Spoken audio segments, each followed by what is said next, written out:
وإن علوشاد يا قلبك أنا كبحين دعاء النبي إبراهيم رب اجعلني مقيم الصلاة ومن ذريتي ربنا وتقبل دعاء مركزتو إلهي أدبر يسو دعاء هداد حتى صلاة كتيرتو سجود سنتهي إيه هداد إلهي قعمها أتاقي سو دعاء مرنا بها إلاوي رب اجعلني مقيم الصلاة حتى هداد عهور لهين وحاس لهين إن شاء الله وتقول سنتونتا عهور بضلي دونتا إلهي بعد أسي ورمي دونتا ويدي سنيسا إنو كوغو أرزاق ومستقبل كدو عروره صلاة أو مصلين إلهي كوغو أرزاقه dadka qaar baa u haysta kaliya inta awlaad leeyna awlaadu ku duceysna cibaadada war ma ay kuwan soo socday bari aad dali doonta iman doona u sii gogol xaad ilaahay subhanahu wa ta'ala oori wanaagsan u wada ahlu salaada buku warzaaqay rabbi ij'alni muqima as-salah ilaahu waxaad iga dhigtaa salaada mid ooga makaligiiba wa min dhurriyyati iyo ubadkaygaba rabbana wa taqabbal du'a rabbi yo du'ada aqbal an ku weydiisanay wa in du'adaasi marnaba aani afkayaga كما قنانين وفير سطويان قرآن كمركات فيرسيد نبي الله إبراهيم نبي الله إسماعيل وفير سلاح مركو كور رمي واذكر في الكتاب إسماعيل إنه كان صادق الوعد وكان رسولا نبيا انت مركي إساق لغور رمي ومدى حسوسي وشيك نبي الله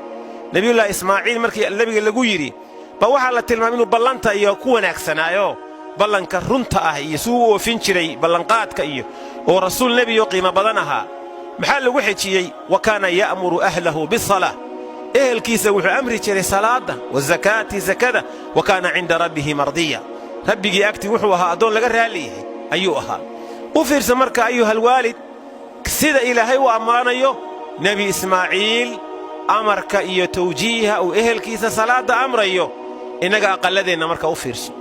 إسلام هذا صلاة مكلا هذا شهر مكسح ده ولقى إسلام هذا جنابه حتى سير لوغا ميدم او شيكت waxa dhici karta in arintaas ku baraarugsaneen awlaad baa isu dhashay waa joogtaa ma u sheegta janaabada sir looga qubaysto ma weydiis sida loo weysaysto islaanta wali ma weydiisay wax ka saxay wax ka qaldan caruurtaada weysada ma tustay ma ku hor weysaysatayo sida weysadu tahay waaxid siga laba jeero la weysaysto xubnaha la maydho saddex jeero xubnaha la maydho ma tustay caruurta ma arkeen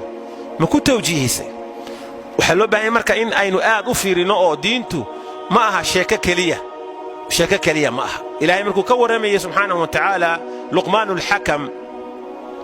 إنن كيسي ولهض ليو يا بني أقم الصلاة إنن كيجيو سلاة أوك واتوليه سيدا أوغيد وحين أقبنا باهي آدوين إن أينو ولا ليال صلاة آدو قد دالو قارهان صلاة الصبح فردي قارن كغهض لي أنت وصلاة الصبح أديك يا صلاة الصبحي warmay soo haysan xaalkiinu xagee jooga horta fadhi gaaran kaga hadlo hadda inaan ku soo noqdo ma rabo laakiin salaada subax si gaar ah u ilaali salaada casar si gaar ah u ilaali masaajidu labada salaadood ugu liitaan waa casarka iyo subaxa duhurkii markuu guriga tago qofku waxa laga yaabaa inuu idaacada daawado iska dhageysto nin labadiya barka seexday goormu salaad casar soo tukanaya masaajidka ma soo tukanaya casarkii waa taagan yahay waa inaad hadaad seexanayso salaada casar saacad iyo bar ka hor waa inaad seexataa dad seexanaysaba waa inaad toostaa salaada casar ugu yaraan bar saac ka hor hadaad meedhanayso ama weysaysanayso si salaadii casar aad waqti fiican u gaadhid ugu yaraan hadaa safka hore weyda xitaa ka labaad inaad tagtid oo takbiirta u horeysa aanay ku dhaafin maxaa yeelay aakhira u socotaa waad u baahan tahay sahay fiican inaad qaadato dadkan ku muuqanaya iyo gawaaridan iyo guriyahan iyo raggan iyo dumarkan iyo waxaan magaalada kaaga muuqanaya mid dhinaca ku galaya male nin waliba wuxuu shaqaysto qabriga la galaya marka ha ku habsaamin waxa daawatiye wax ku muuqday iyo wax ku ag jooga iyo waxa eheltihiin iyo wax kale waqti badan ha ku habsaamin adiga god madow baa ku sugaya waxaad shaqaysataad ilaahay la hortagaysaa ilaahayna intaasu ka abaalinaya subhanahu wa ta'ala oo rabbi uu kala xisaabtamaya